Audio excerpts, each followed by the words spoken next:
Good afternoon, everyone. Thank you for joining us for this session. We hope that everybody can hear us. Just to do a quick check, I hope Madam Nomsa has joined us. If she has, she may be able to give us a recap of last week's session, which was talking about sexual and reproductive health in adolescents living with HIV. So for today, we really want to welcome all of you joining us via individual connections and from facilities. So today we have a two-pronged menu. We have a presentation from John Simwanza and Oliver Mweso. So these are trainees from the Field Epidemiology Training Program that is hosted by ZNPHI, Ministry of Health, and Levi Mwanawasa Teaching Hospital with support from CDC. I'm just doing a sound check with Dr. Simwanza. I know he has joined us, and we'll allow him to start his presentation. Dr. Simwanza, are you able to start? Okay, let me just hear. Yeah, that's fine. My name is Sombo Foloshi. I'm the facilitator for this session.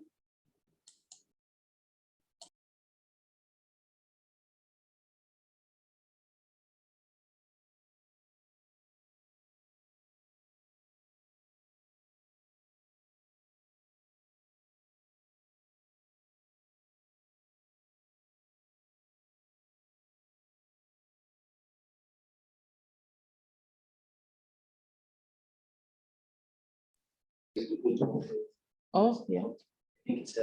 John, please go ahead. Okay, thank you very much, Dr. Foloshi.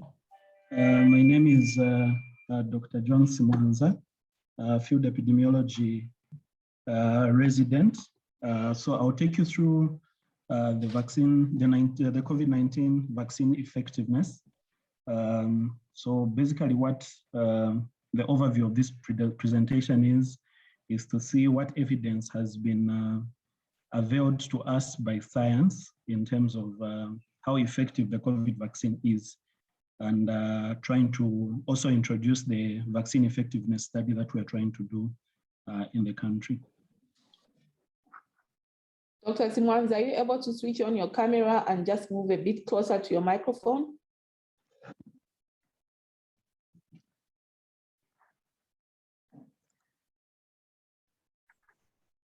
Are you able to get me now? Yes.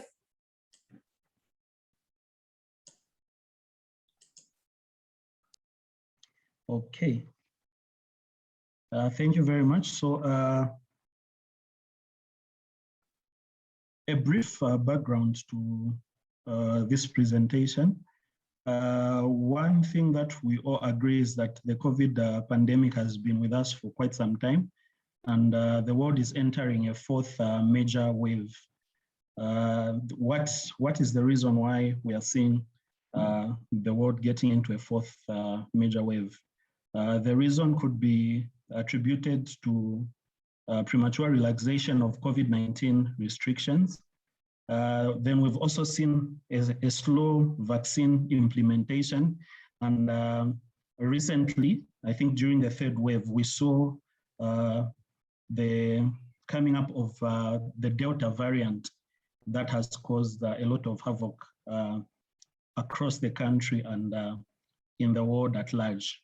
So Zambia is exiting the third wave, as noted from the daily updates that we get. So we can see that most of the cases are going down and the positivity is actually going down too. So I'll give you a chance to take this poll so that we assess how much we know about COVID vaccines. So the first question, or the first poll question today is, COVID vaccines have been shown to. So please take note of that and give the answer. So A, it prevents SARS-CoV-2 infection. B, it reduces COVID-19 severity. C, both A and B. D, neither. COVID vaccines have been shown not to be efficacious at all. Thank you so much, Dr. Simwanza. I'll read that again. Call question 1, it's about COVID-19 effectiveness. COVID-19 vaccines have been shown to be effective. A, they've been shown to prevent SARS-CoV-2 infection. B, COVID-19 vaccine have been shown to reduce COVID-19 severity. C, both A and B, which is prevention and reduction in severity. D, neither of these are correct. They have not been shown to be efficacious at all. We'll give that a few seconds. COVID-19 vaccine have been shown to A, prevent SARS-CoV-2 infection. B, reduce COVID-19 severity. C, both A and B are correct. D, neither of these options are correct. Very, very interesting voting pattern. I will close this and share the results with you, Dr. Simwanza. Okay, so that as you recap at the end, I hope you can see the voting pattern. Are you able to see that? Yes, and I am. Most people thought A and B are correct. And while most, a good percentage, almost 50% felt that it just reduces severity of COVID-19. Somebody thinks that actually they don't work at all.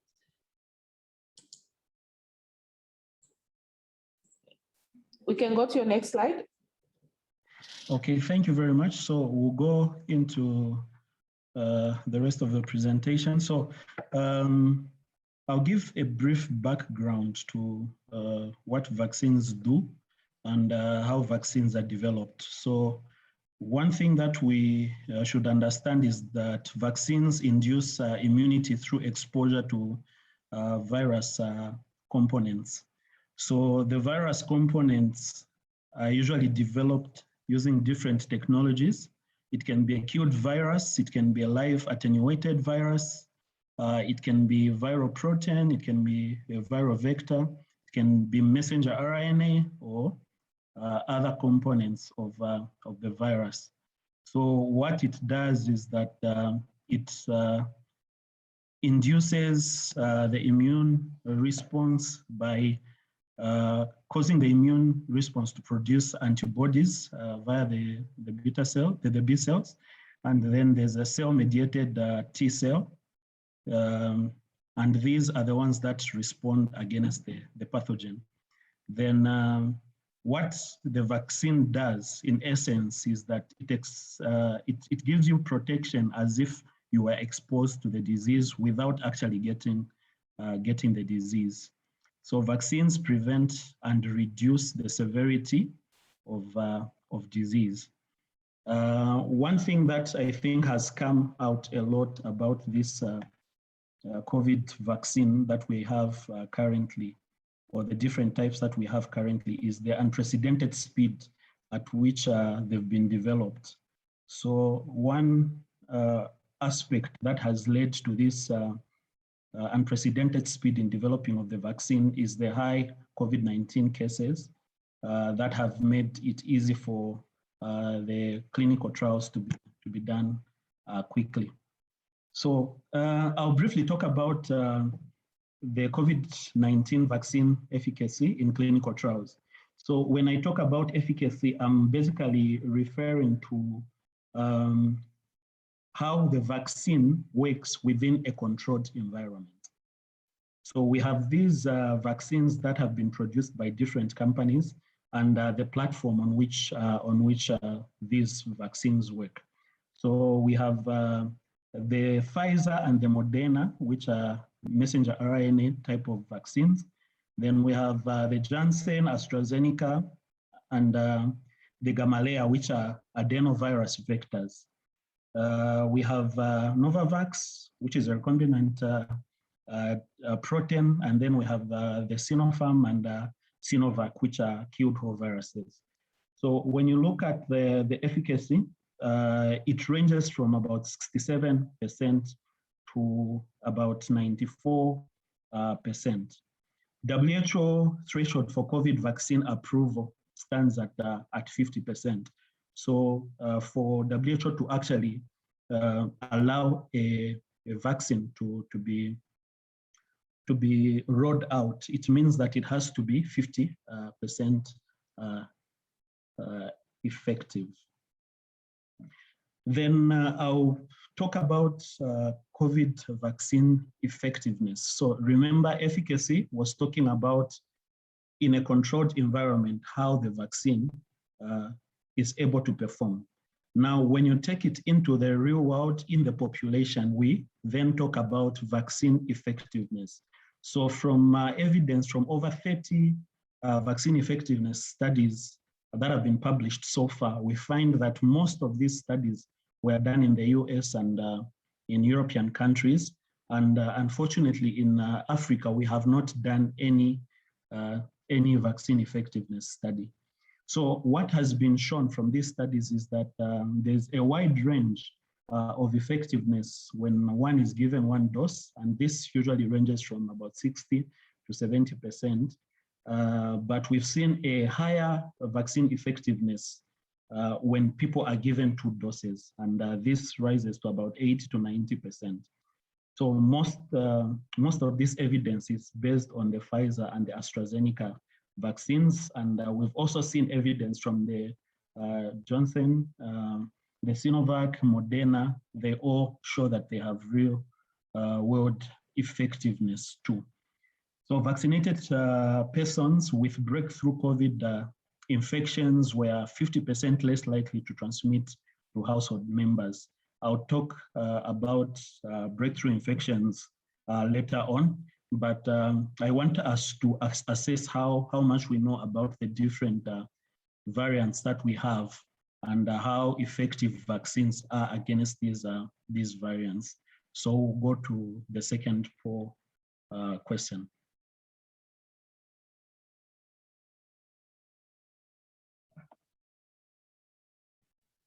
Move your slides, John. May you please move your slides?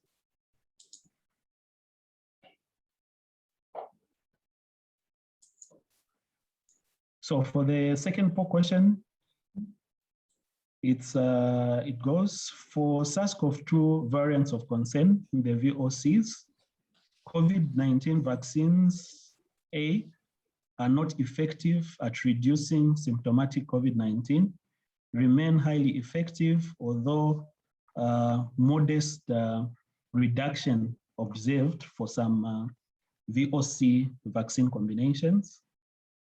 C, are as effective against all VOCs as they were in clinical trials. D, no scientific evidence is available currently. Thank you. So here is the question for SARS-CoV variants of concern. So these are things like the Alpha, the Beta, the Delta. COVID-19 vaccines are A, not effective at reducing symptomatic COVID-19 if it's a variant. B, remain highly effective, although with modest reduction for some of the the variants of concern vaccine combinations. C, are as effective against all variants of concern as they were in clinical trials. So they're as good as whether it's a Delta or whether it's your wild type. D, no scientific evidence is available currently. We'll give that a few minutes. The second poll question, for SARS-CoV-2 variants of concern, that's the mutations, COVID-19 vaccines are not effective at reducing symptomatic COVID-19 in people with the VOX. B, remain highly effective, although with modest reduction at reducing COVID-19 symptoms. Okay, as observed from some of the VOX vaccine combinations. C, as effective against all variants of concern as they were in clinical trials. D, there is no scientific evidence currently available. We'll end this poll and just share the results.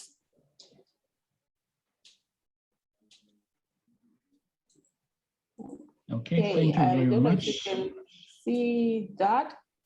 Most people thought that they remain highly effective, but there may be some modest reduction depending on the variant of concern and the vaccine in question. Okay, thank you. Thank you very much, Dr. Sombo, for that. So I think we hope that we'll all be at the same page by the end of this presentation. So I'll talk about the variants of concern that we have. I'll concentrate on the Delta variant because that is the one that we are currently struggling with as a country. So one thing that we need to understand is that vaccines remain highly effective against all known variants of concern. I think that I want to make that one clear.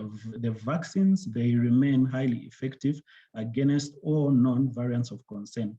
There's modest decrease in vaccine effectiveness observed for some of the variants of concern variant combos. And this is primarily true for incomplete schedules of vaccines. That simply means that if someone has gotten one dose, they are less likely to be protected as compared to someone who has the full dose. So when you look at the slide there, it is showing us that from one dose, with studies that were done in the UK and Israel for Pfizer, we had 37 vaccine effectiveness. If after administration of one dose, and this rose to about 64 to 88% after administration of the second dose. Then AstraZeneca, the one that I think we have widely used in the country, it has shown that after administration of one dose, the effectiveness is about 30% and 67% after administration of two doses. So I must not hear that these estimates that are shown are for symptomatic COVID-19. Then effectiveness against severe disease has invariably been higher when measured in the actual population.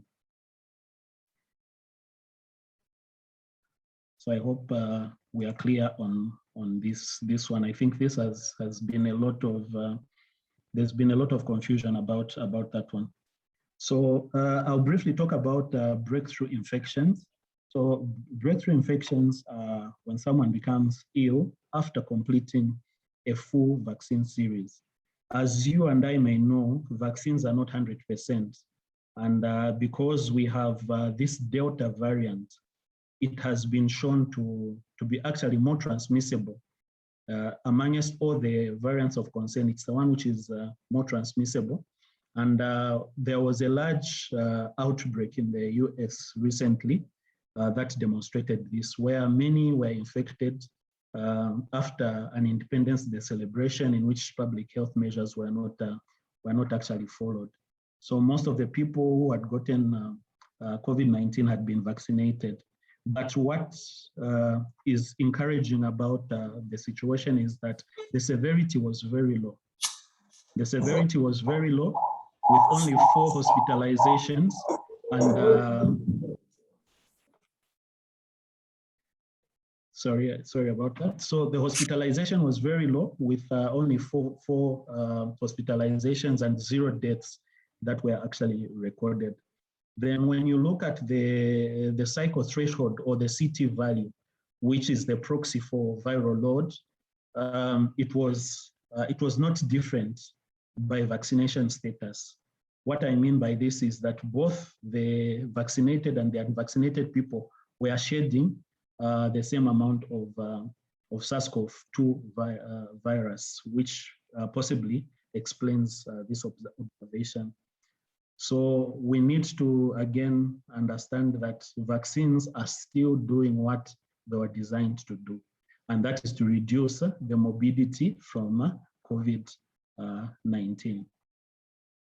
So with that background, I want us to now zero in on this study that we're trying to conduct in Zambia. It has actually already started. So we know that this pandemic has been massive. I think this information is as of 5th August. We had over close to 200,000 confirmed cases and over 3,000 deaths. And many of these cases are actually underreported because we know that we don't screen everyone that could possibly be infected. And there has been a stress on the health system, and we have definitely seen the economic repercussions of this epidemic in Zambia. So there's no data on effectiveness of vaccines in the countries in Africa. And we know that as of April, we have had vaccines coming through to Zambia.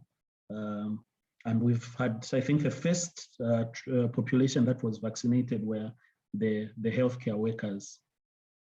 So the impact of variants of concern on COVID vaccine effectiveness is emerging, and we want to help add to that knowledge.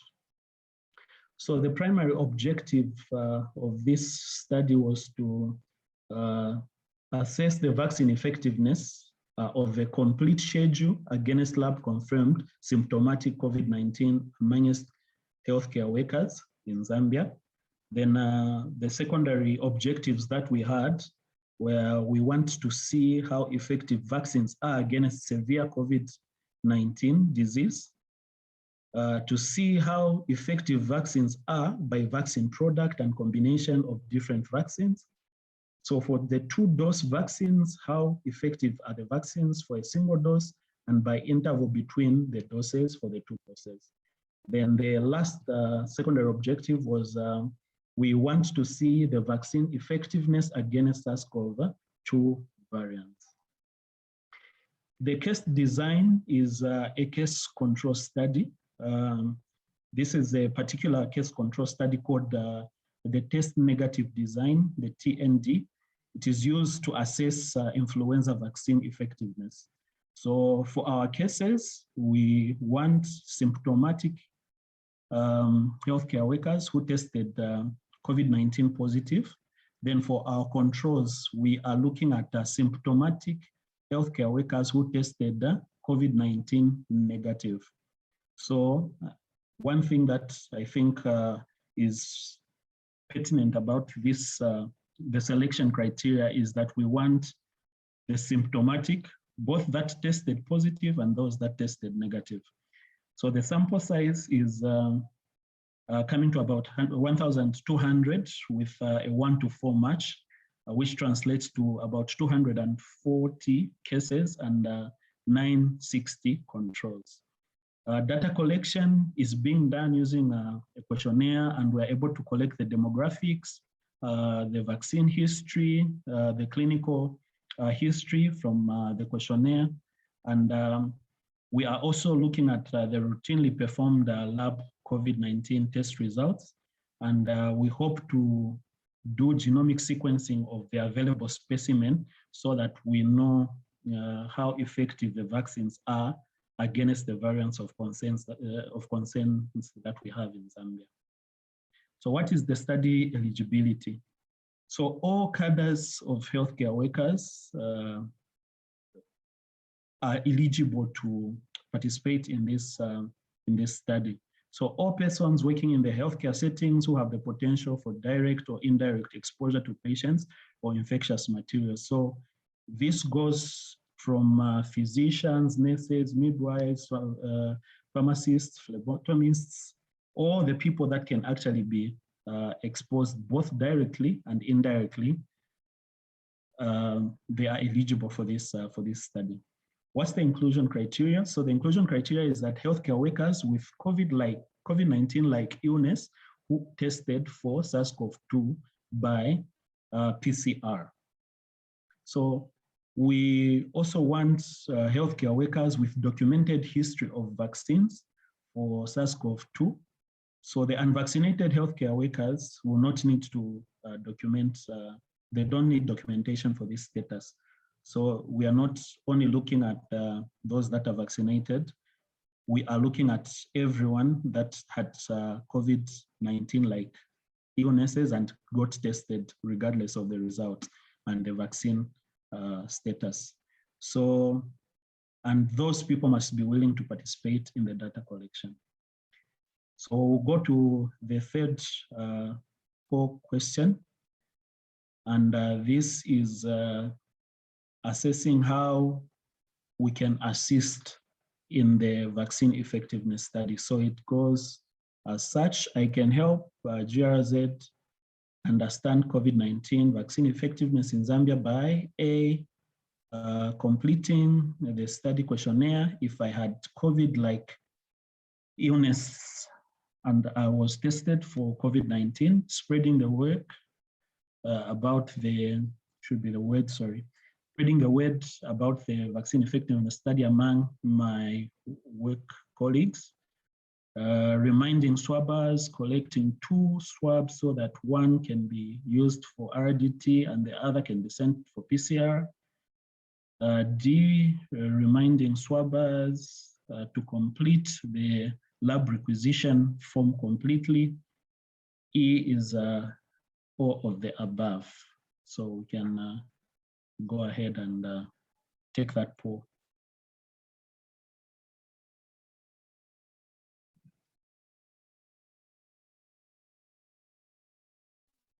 Thank you so much, Dr. Simwanza. Please, let's go ahead and vote. How can I help GRZ understand COVID-19 vaccine effectiveness in Zambia? As John mentioned, we've had very few and no studies actually done in our part of the world regarding vaccine effectiveness. So we are relying completely on foreign data. So how can we help the government understand COVID-19 vaccine effectiveness of the vaccines we have in the country? Is it by A, completing the study questionnaire if I have had a COVID-like illness and was tested for COVID-19?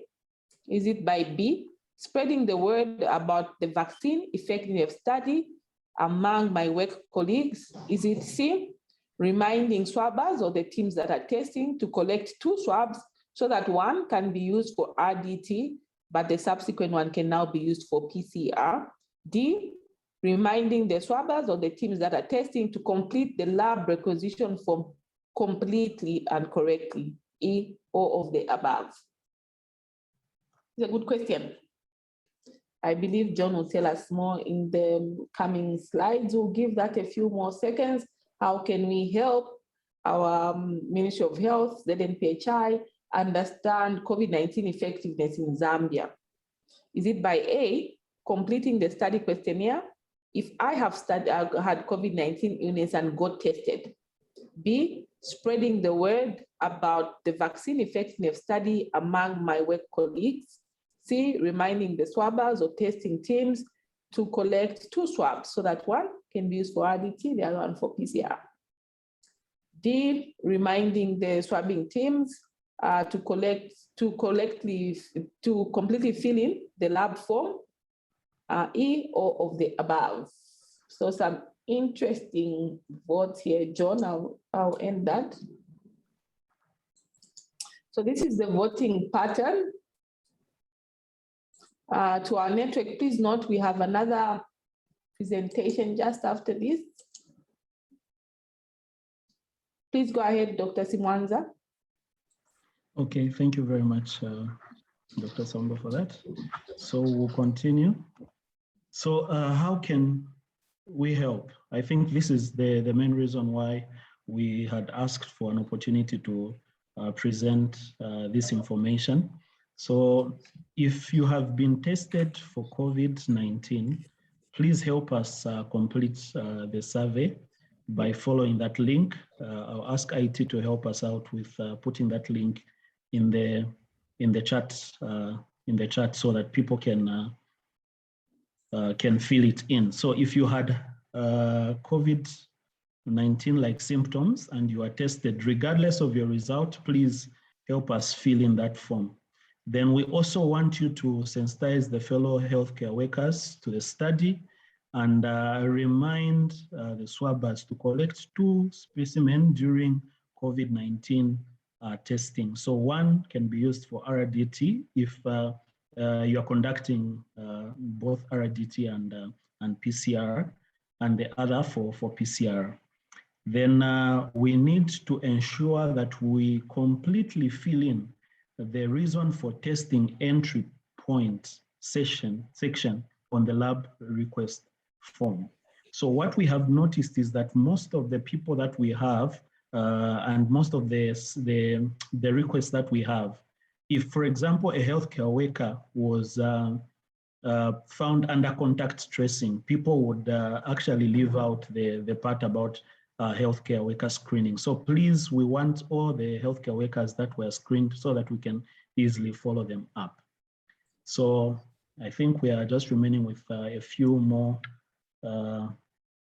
points. We can do the last one. Okay. Sorry, okay. John, to interrupt. Okay. Just to mention that the link to this study has been posted in the chat box. You will see something that has COBOL 2 in it. Then you can quickly fill in the questionnaire. So that's the link. Go ahead, John. Thank you, Dr. Sombo. So I think I need to emphasize that the success of this study is very much dependent on people helping us out.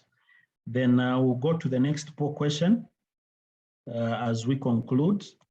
So continuing to adhere to preventive measures like masking and physical distancing is important after complete vaccination, even after being fully vaccinated. So is this statement true or false?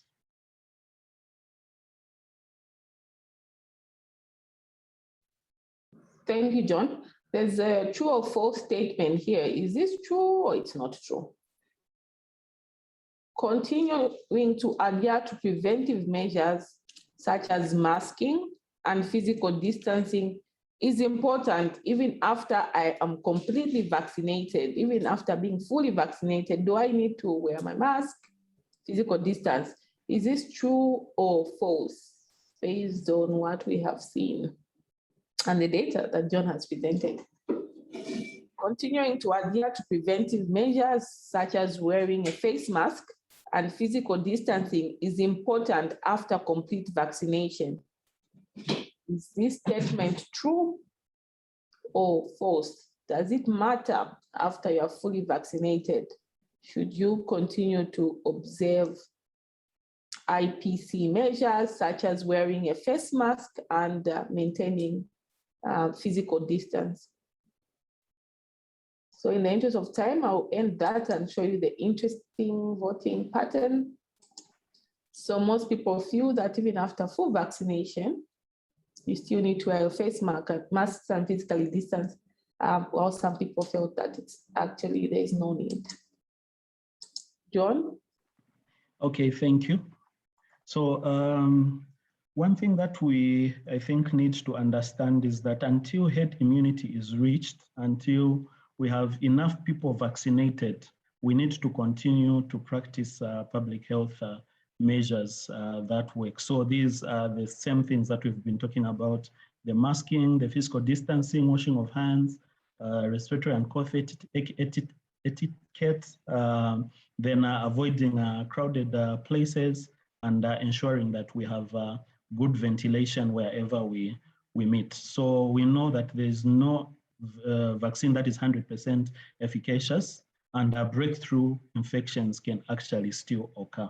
So it's very important that we continue adhering to these measures until we reach herd immunity and we have enough people vaccinated. Then in summary, this is what we've been talking about. The COVID-19 pandemic will not end in Zambia until there's enough numbers in the population that are vaccinated. So real world experience demonstrates that vaccines are highly effective and even against the variants of concern. Zambia and Africa must understand how well vaccines work in our local context. And the vaccine effectiveness study will provide this information for policymakers, and you, the healthcare workers, play an important role in the success of this study. So that was my presentation. If you need more information, you can contact Dr. Oliver Mweso or myself on those contact details. Thank you very much. Thanks, Dr. John. What's your next slide? You have a very nice slide there, right? There you go. Yes, so these are the vaccinated. These are the different vaccines that we have in the country. Please, let's get vaccinated. So I have the results for the poll questions. I can project them.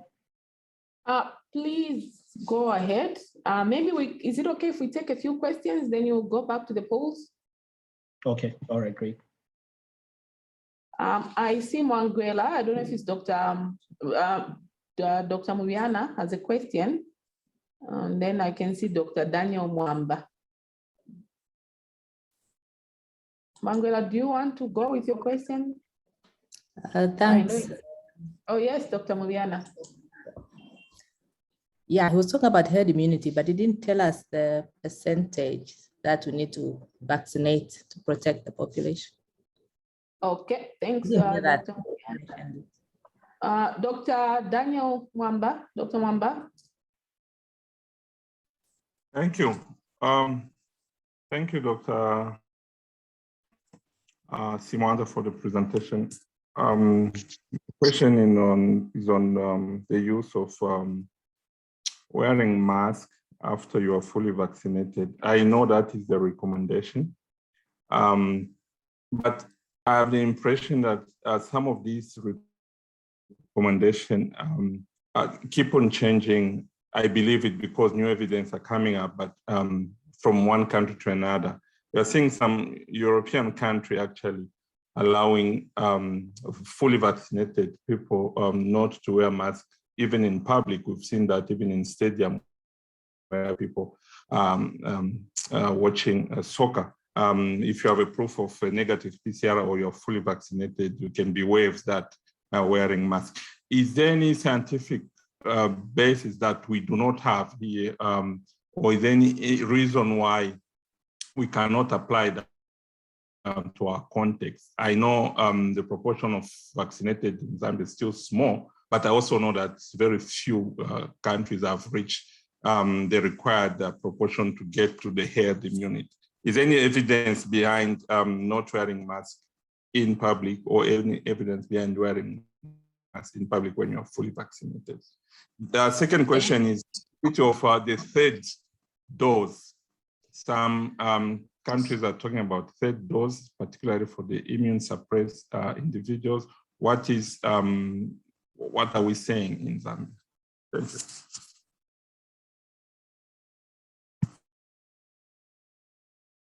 Thank you so much. John, do you want to answer those? I know Dr. Hines has started answering. What percentage of the population do we need to vaccinate for us to be to have sufficient immunity, to be comfortable that we have enough immunity? Then this mask recommendation, other countries are taking off their masks, others are wearing them. We acknowledge it's rapidly evolving, but what's one to do? What's the evidence for us not to wear? Why should we wear our masks if you are fully vaccinated while other countries shouldn't? And there's a question on the third dose. What's our position on the third dose, which is the booster, especially in people who are immunosuppressed?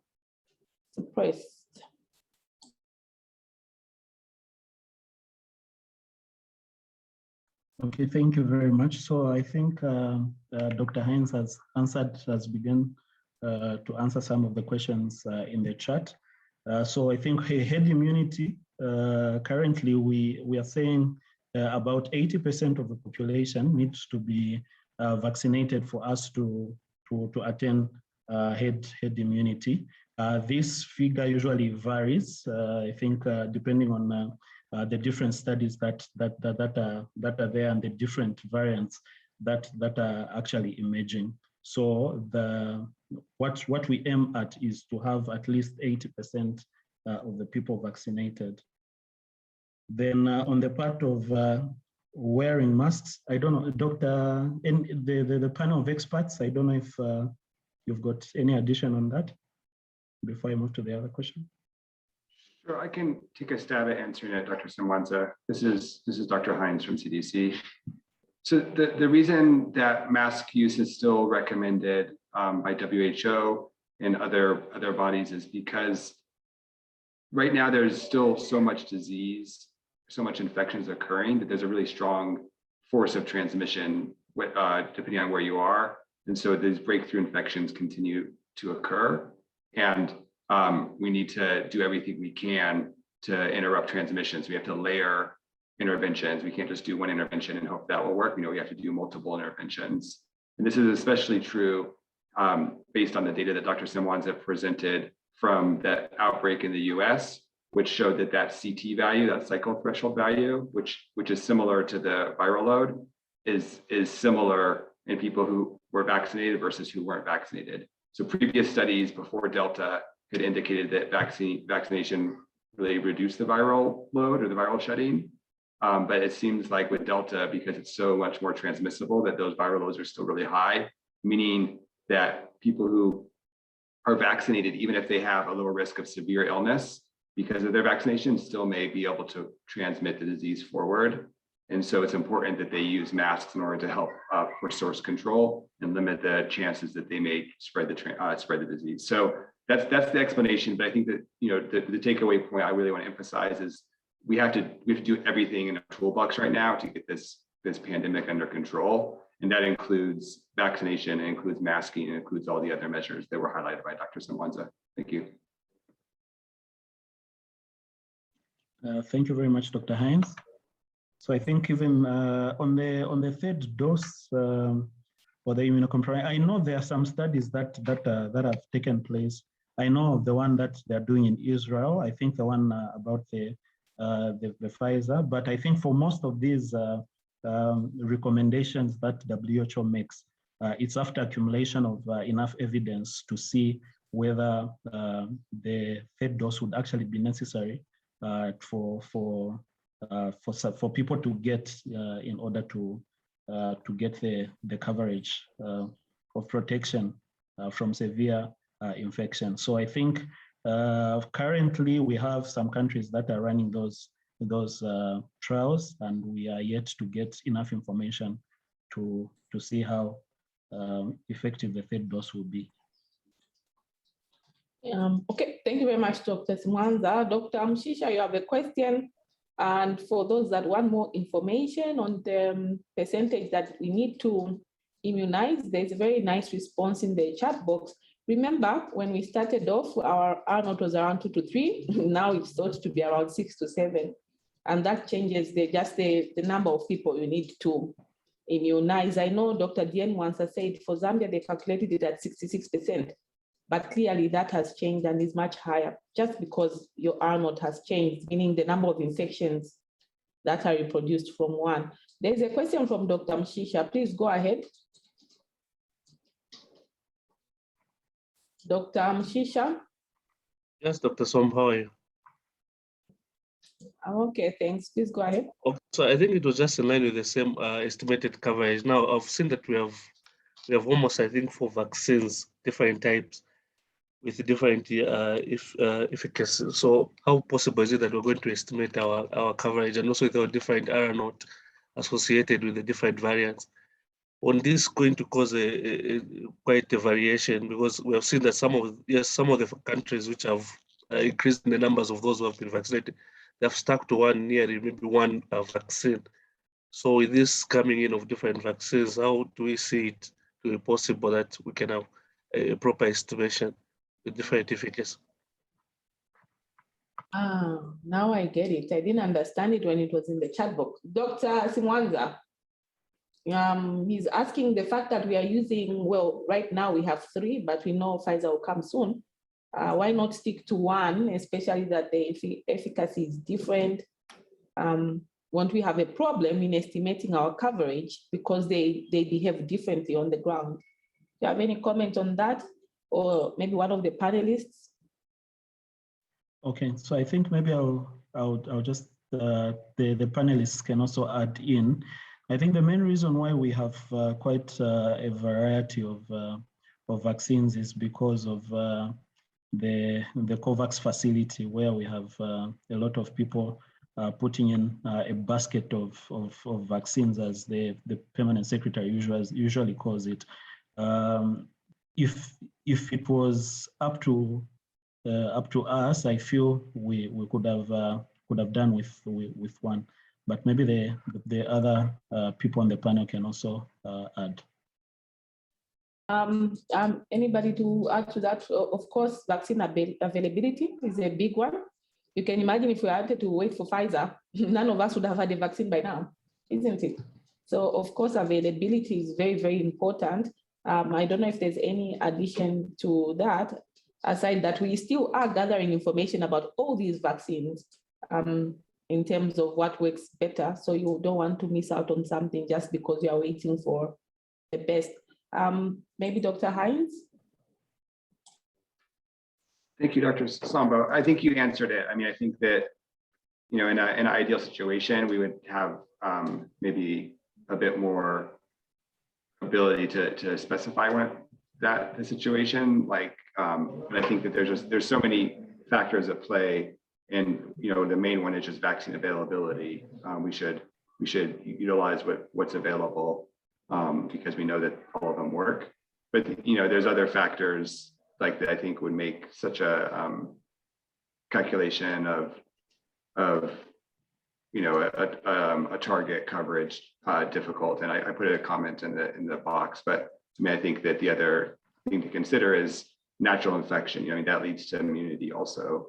And so, but that's also really difficult to estimate what at a given time, how many people had natural infection. So I think that the point is that we need to push as hard as we can to really get the immunity of the population up.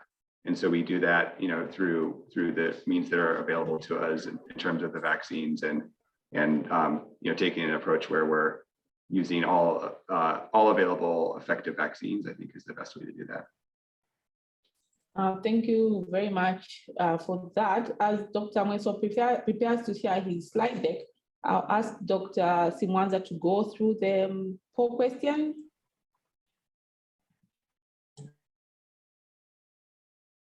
Okay, so I hope we are on the same page now after the presentation. So COVID vaccines have been shown to prevent infection and to reduce the severity of the infection. So both A and B are correct. Then for SARS-CoV-2 variants of concern, COVID-19 vaccines remain highly effective, although with modest reduction observed for some of the variants of concern, that's the vaccine combinations. Then for the last one, I think this is the one that we really want to be helped with, is how can you help in the vaccine effectiveness study. So please complete the questionnaire, spread the word, remind the swabbers to at least collect 2 swabs if you are doing RDT, and ensure that the people that are collecting the information, they completely fill in the lab requisition form. Then the last one was that we need to continue to adhere to preventive measures like masking and physical distancing, even after getting the 2 doses, which entails that we are fully vaccinated, because we are still having a lot of infection going around. Thank you very much. Thank you so much, John. That was wonderful and very informative, short but very informative. Dr. Mweso, please go ahead and share your slide deck. As a reminder, Chatonda will be sending through an email with where you can click if you've had a flu-like symptom and got swabbed. So it doesn't matter whether it was positive or negative, as long as you actually got swabbed. Actually, this study needs more people that were negative than positive. I know we said to help GRZ, but actually to help all of us, because this study may even show us some vaccines that may not be so good for our population. And then we can maybe get to the ultimate that Howard wants, one vaccine.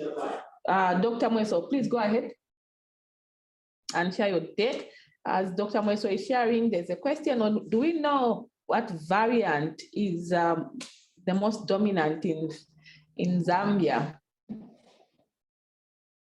Dr. Dalila, do you want to answer that? Dr. Mweso, please share your slide deck. We are just buying time. Sure, thank you, Dr. Foloshi.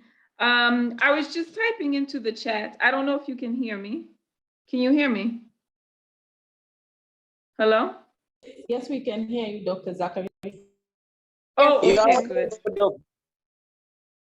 Okay, thank you. I was just typing into the chat that that was a great question by Dr. Mwamba. I don't know if this information has been released yet by the government. I know there were some issues with the representation of the sampling that was done previously. So they wanted to get that representation right to make sure they had a good representative sampling.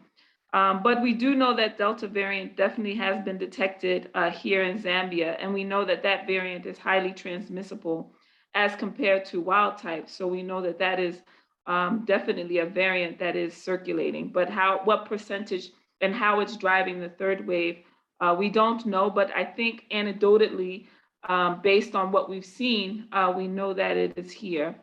So I'll hand over to other panel members if they want to add, if they know further information. Thanks. Thank you, Dr. Zachary. That's extremely helpful. And that's why most labs now, we are doing a lot of genomic sequencing so that we can know. Dr. Mweso.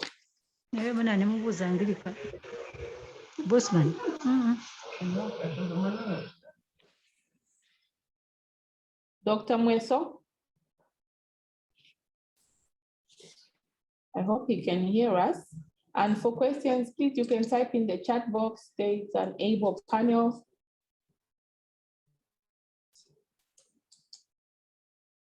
People are already talking about the fourth wave. Dr. Mweso. Hello, good afternoon. Good afternoon, we can hear you. Can you see me? Yes, we can. Okay. I think the sharing will be done from your end. I'll just guide with the movement of the slides.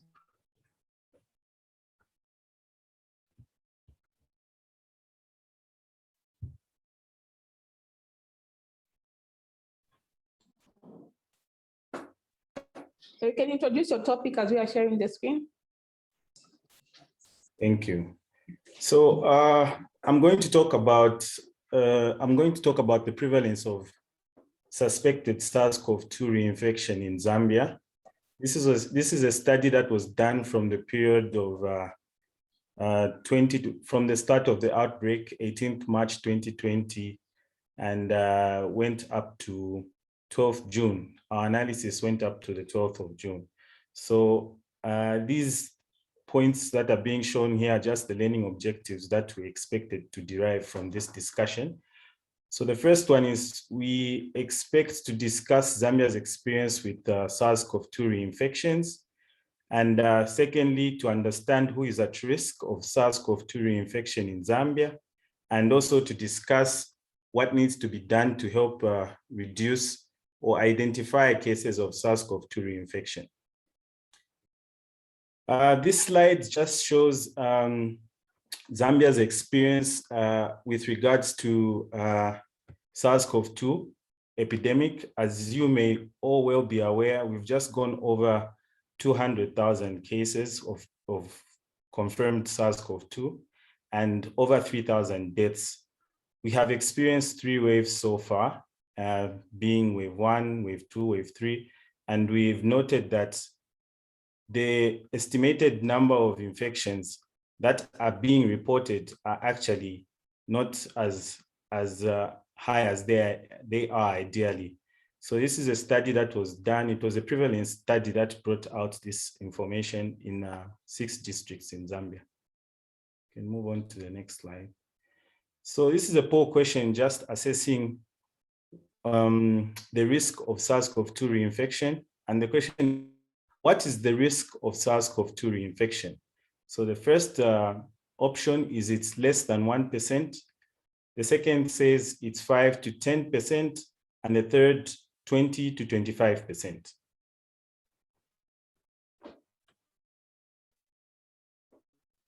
Oliver, what is the risk of SARS-CoV-2 reinfection in Zambia?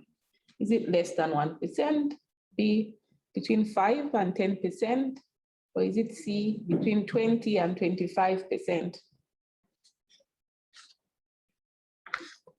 I'll give that a few more seconds. Okay. We have almost 300 connections and only 130 voters. We have voter apathy. Please, let's stand up and vote. We expect at least 300 votes. Okay, Dr. Mweso, I'll share this with you in a bit. So this is the voting pattern. I hope you can see that. Oh, sorry, that was quick. So most people actually feel the risk is between 5 to 10%. Some people feel it's between 20 to 25%. A few people feel it's less than 1%.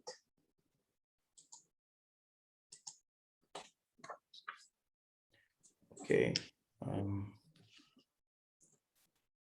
So I think we'll be able to get more information on the response to that in the slide that is just showing right now. So we know from the previous presentation that we do have variants of concern in Zambia, and seeing as we're in the third wave, the variant of concern that has been noticed from the genomic sequencing done is the Delta variant, and the one that we experienced in the second wave was seen to be the Beta variant.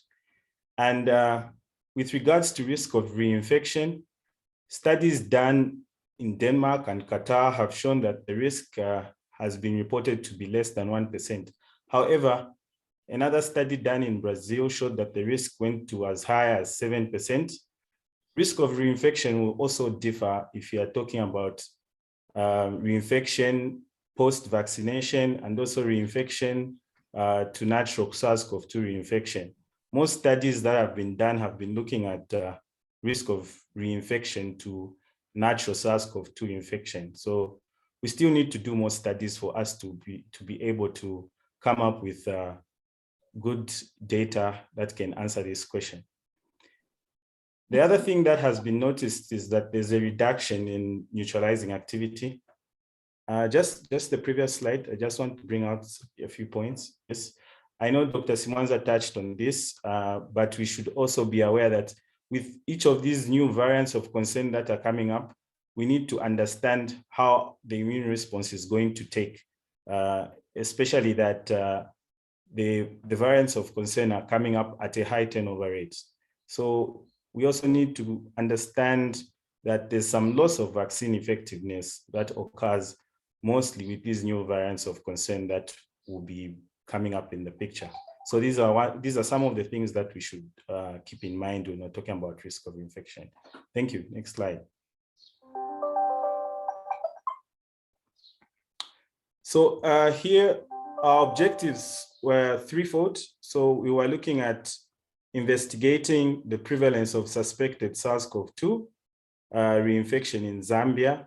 And we were also looking at identifying demographic factors associated with SARS-CoV-2 reinfection. And we also wanted to make recommendations to better understand SARS-CoV-2 reinfection in Zambia. So what was our data source? The data source was from a positive SARS-CoV-2 test results. That is a line list that is maintained by the Zambia National Public Health Institute.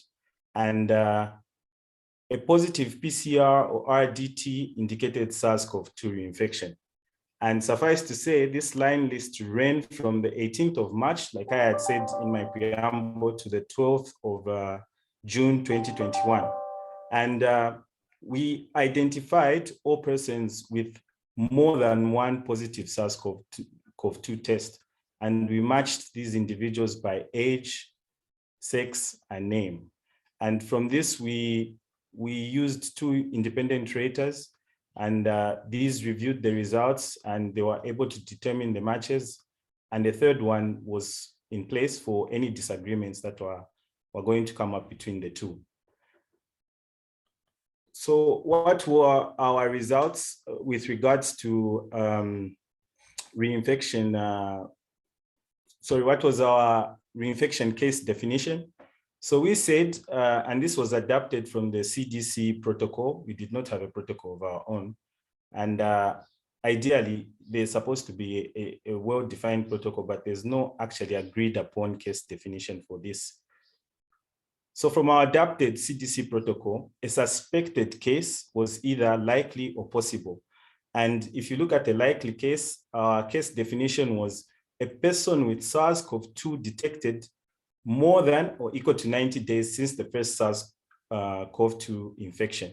And a possible case would be one with SARS-CoV-2 detected 45 to 89 days since the first SARS-CoV-2 infection. And a confirmed case, which was not done in this study for reasons of us not being able to do genomic sequencing at the time. But the definition was a person with more than or equal to 2 SARS-CoV-2 positive tests, and these needed to show distinct genetic strains by genomic sequencing. So for our statistical analysis, we calculated prevalence of reinfection and 95% confidence intervals. And like I said, we analyzed data by age, sex, and time. And what we used to define time was the epidemic waves we had experienced in Zambia so far. And each epidemic wave was characterized by a different dominant strain. So from the start of our epidemic, that was the 18th of March to the 19th of December 2021, what was the dominant strain there was the wild type. And then in the second wave, from December 2020 to May 2021, the dominant strain there was the beta type. And in the current third wave, the dominant strain, the likely dominant strain is the Delta variant. And we used a statistical package called R for us to analyze our data. The next slide just shows our reinfection prevalence. These were some of the findings that we had from our study. And out of approximately 93,000 records, we came up with 272 suspected reinfections. And the breakdown was that 211 were likely and 61 were possible. And this flow chart that you see on the right just depicts this, and it also gives a breakdown from the positives database that we had to the final suspect reinfections that we identified.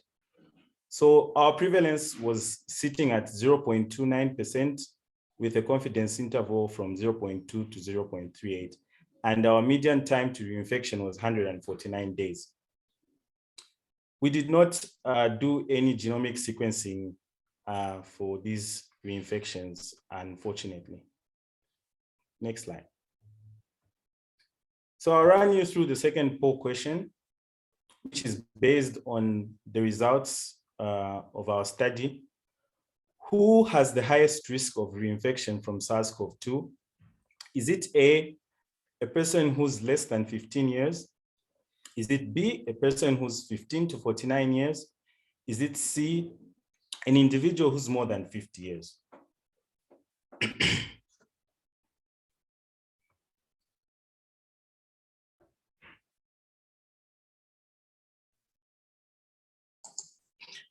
So the question is in relation to reinfections of SARS-CoV-2 in Zambia. So who's at highest risk of getting another infection of SARS-CoV-2? So this study was done. So this is based on data. Is it people who are less than 15 years old? Is it people who are between 15 and 49 years old? Or is it the over 50s? We have only 13 votes. We need more votes.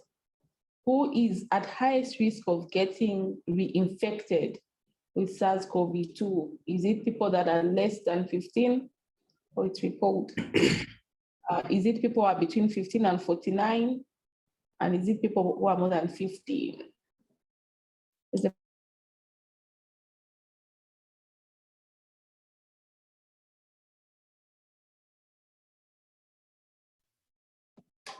Okay, I share it from there. Yeah. Oh, it's come. Yeah. Okay, we'll end that in the interest of time. We're running out of time. So this is the voting pattern.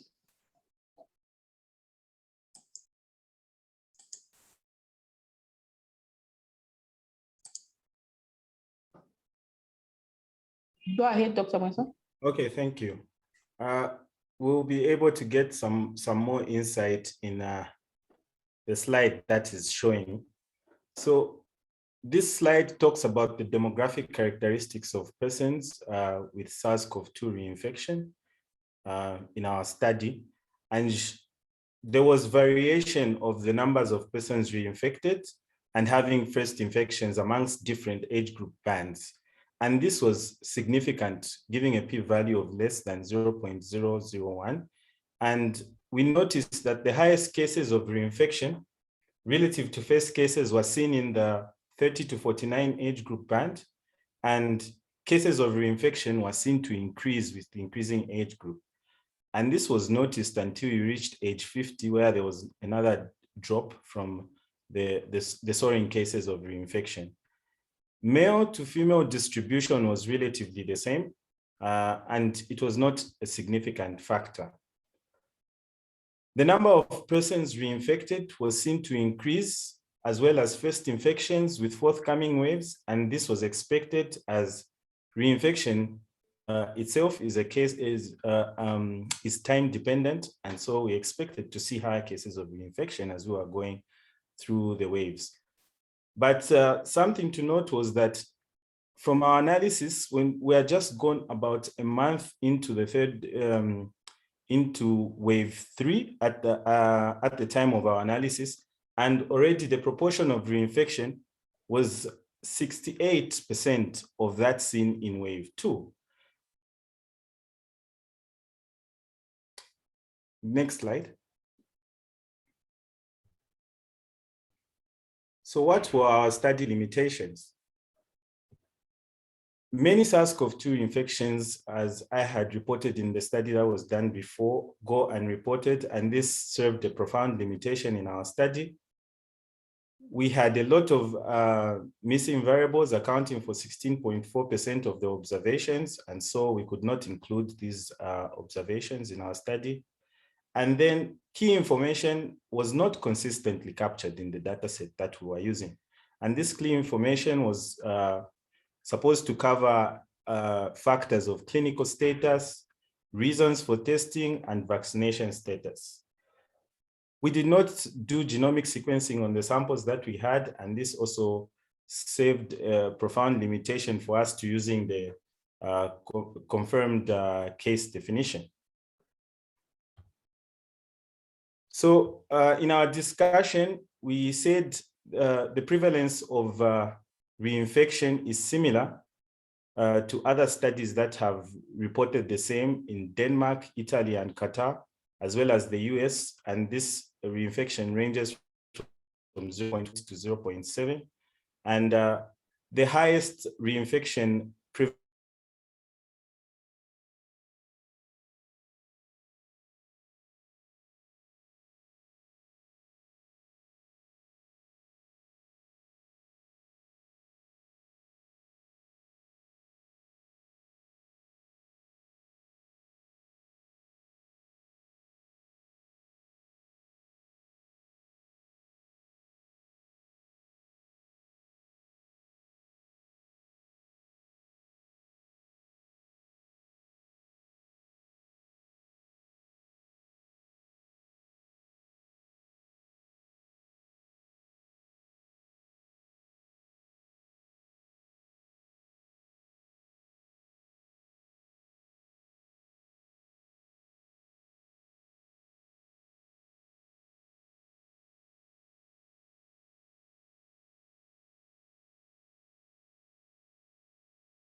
a bit of a mouthful. So you have three options. You need to decide, are they all correct? Are they all wrong?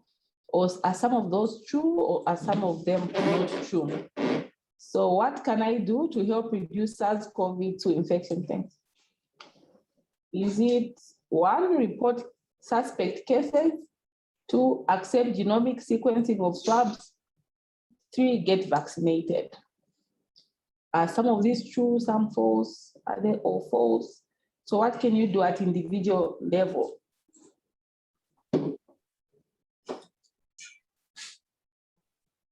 Please go ahead and vote. We've just launched the poll. So you have 3 sentences there. Which of these help you reduce will help us reduce SARS-CoV-2 infection? Is it 1, report cases, 2, accept genomic sequencing, and 3, get vaccinated? How can we help the cause to reduce reinfection? It's a bit much, Oliver, a bit confusing. So is it that they are all true, or they are all false, or some are not true, others are true? And is it that I don't know? That's also an answer, because it's quite a lot. So end the poll in the interest of time. And here is the voting pattern. Actually, most people felt that all these will help us reduce the rate of reinfections. Yes, thank you, Dr. Foloshi. And I'm happy to note that most people voted in that manner or gave their opinions in that manner. So our recommendations will touch a bit on this.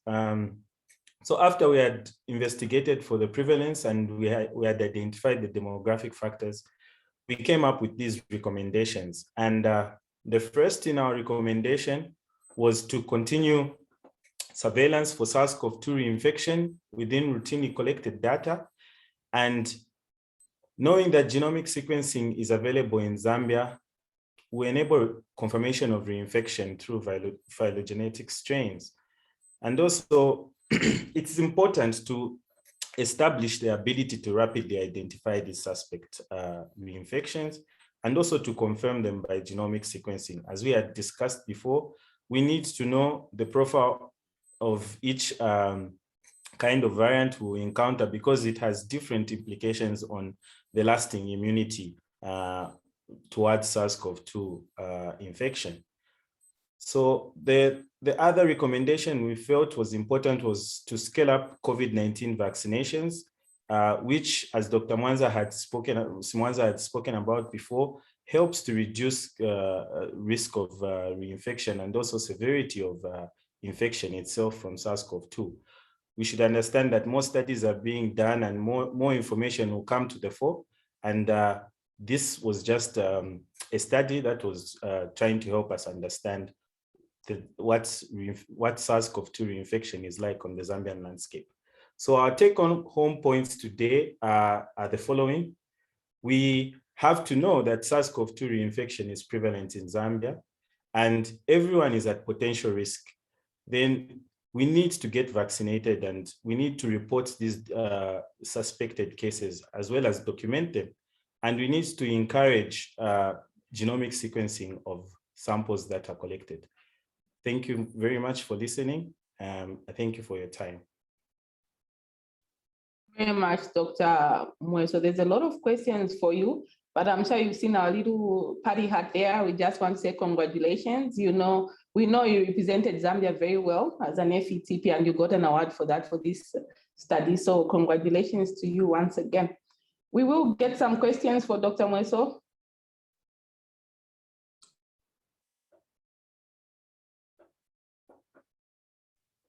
I think there are some questions. I think most of them are actually being answered. I think there was a question on did you take vaccination status into consideration? And there's also a question which labs are actually doing genomic sequencing in Zambia. Would you like to answer those? Did we take vaccination status into consideration?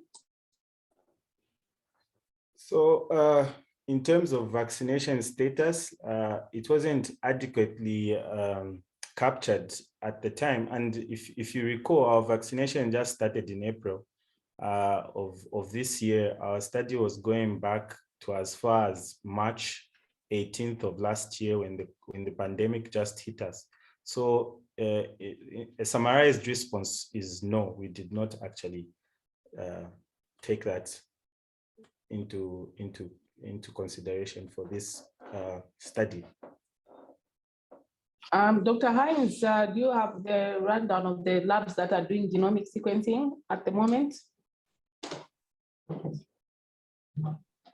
I think that most genomic sequencing is occurring at Untitled veterinary lab, but there's a consortium of different partners working on that. So it's supported by PATH.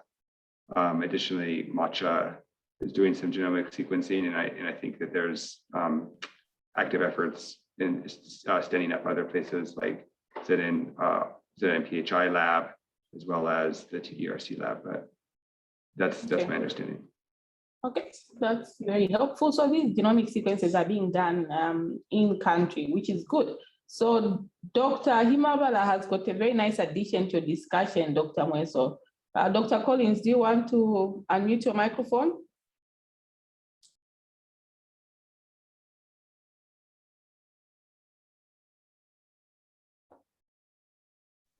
So Dr. Collins was saying that don't you think the numbers of reinfections maybe were affected by socioeconomic behaviors of these groups? So like those that are actively school-going children, the working class versus the retired, like the activity, do you think it affected how many people got reinfected? I think you had commented on that, the age group. Yes, most definitely. The socioeconomic behavior should have played a very significant role in this. It would have been nice if we had actually variables that we could look at specifically towards the risk factors. I think this is a study that we can try and pursue in future to be able to answer this question fully. Yes.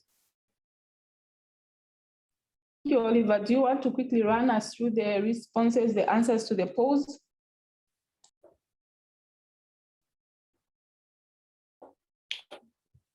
Okay, I'll go through the first poll. Though I'm unable to share from my end. Probably if you could assist me with going to the first poll. Yes, so I noticed that most of the people who had attempted this poll chose B, which is 5 to 10%. The studies that have been done in the high-level studies done in Denmark and the most recent one done in Qatar are actually showing reinfection risk of less than 1%. However, I should be quick to note that this is a reinfection risk to natural infection, and not really looking at reinfection risk with regards to vaccines like what has been happening now. So we still need to do more of these studies for us to better understand this risk. I think that's what I can say. I don't know if Dr. Hines has something else to add on that one. Then on the second poll question, who has the highest risk of reinfection from SARS-CoV-2? I noticed that most of the responses were tailored towards the oldest age group band, which was above 50, and probably for obvious reasons that people have been seeing more mortalities in the above 50 age group. But that really, sorry? Please go ahead. I think somebody had their microphone on. Yes, but that really does not equate to our reinfection risk, as we had seen from our study. It appears that the reinfection risk was highest in the most productive age group, that is the 15 to 49 age group, for the obvious reasons that have been put forth and also suggested by Dr. Collins as well. Then on poll question 3, what can I do to help reduce SARS-CoV-2 reinfection? Most of the people actually had this in the bag, and they went for option A, where they were saying 1, 2, 3 are true, and definitely this is true. We should report suspect cases and also accept genomic sequencing of swabs whenever it can be done, because this will help us inform, it will help inform whether the variants we are seeing are actually new variants on the scene, and also to understand them better with regards to long-term immunity against SARS-CoV-2. And it's also important to get vaccinated. Like I said before, the vaccination profile against SARS-CoV-2 reinfection is something that we need to study, but we know that once we get vaccinated, our immunity is different from the immunity that we're going to get from natural infection. Studies have shown this, that the immunity from vaccinated individuals as opposed to natural infection is significantly different. Yes. Thank you very much, Dr. Mweso. We are now just about to end our session. We'll be back on Monday. It's an HIV topic, but we have a few seconds. And we can, of course, there's been a recommendation that we repeat this study in future, and taking into account the vaccination status of people. There's quite a lot that's been said.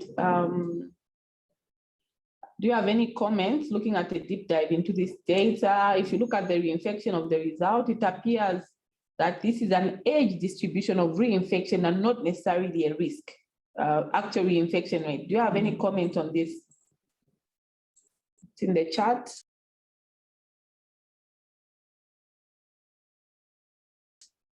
Yes, thank you for that. As we know, we usually start with descriptive studies that will usually inform our analytics, and those help us factor in definitely where the problem is, as well looking at risk factors. So I agree, it's an age distribution, but it also gives us insight into where would direct our attention on where the risk factors could be coming from. If you look at that age group, definitely that age group is the productive age group. And therefore, definitely those are not the people who will be sitting around home, and they'll be out there trying to make a living. So definitely we should think of what is it out there that these people will be doing that's going to make them more susceptible than the other age groups. And obviously it would be things like more exposure to the disease. And so looking at it from that angle, it gives us insight into what could be the actual risk factors for the high prevalence in that age group. Thank you so much, Dr. Mweso. On behalf of the whole network, thank you, Dr. Simwanza, Dr. Mweso, for sharing these presentations with us. We'll be back next Monday with an HIV topic. Just to mention that the link will be posted just now on where, if you've had COVID-like symptoms and tested positive or negative, then you can participate in this study that will help all of us understand the effectiveness of vaccines in our environment. So there's a lot of questions on vaccines, but I think we'll move them to another session. We will be reposting the link just now in the chat box so that you can participate in this study. Thank you.